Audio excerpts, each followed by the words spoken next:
Yeah.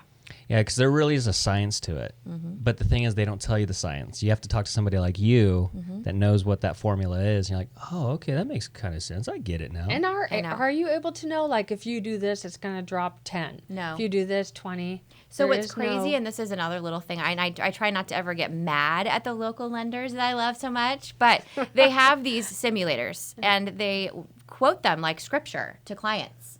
You know, and they're best guesses. Like, if you pay this or this and this, and we dropped it, you're up 50 points. I've never, in fact, I'll give the next lender $100 if they're actually on the money, because they're not. Sometimes it's the opposite. And what's scary about those is they're predictors, and you're telling someone to take $6,000 of their money to pay off these things. And what if it doesn't help, and now they don't have the money for the down deposit on the house or Right. something? So I'm like, okay, let's do more of a. Let's talk facts, right? We know that 35% of the FICO algorithm is payment history.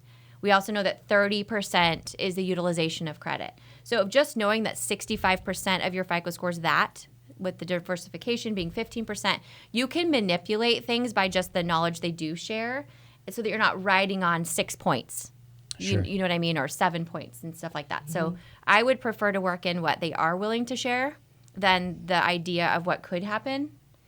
Yeah, based on not very good science. Is there a tier system of what you would say is excellent credit, then regular, and then low? What are those scores? Like, what's considered low, what's medium, what's high?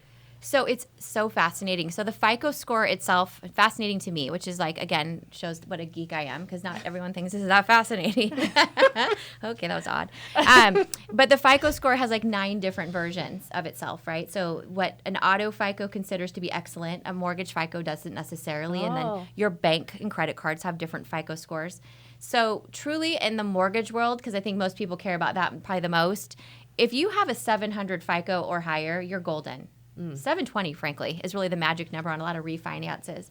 There's nothing that a 720 couldn't do that an 850 can do.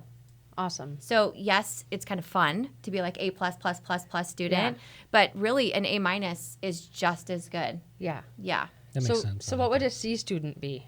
What's their number? So the 6s, Okay. mid 6s. But again, I'd argue that some of the best life like I would say, but well-balanced lives are in the high 6s. Yeah. They don't have a ton of debt. They're not living paycheck to paycheck. They use the credit to their advantage. You know, they're not living in a bad place. Yeah. They have, a little bit more. That's kind of like in college when I found like C's really didn't affect me that bad. Like it was like actually the amount of work that I had to do to get the A versus the C, and look how much fun I was having. Yeah. That's a great analogy. You know what I mean? Yeah. It's like really. Yeah. But yeah, so in all seriousness, I think the mid 6s is pretty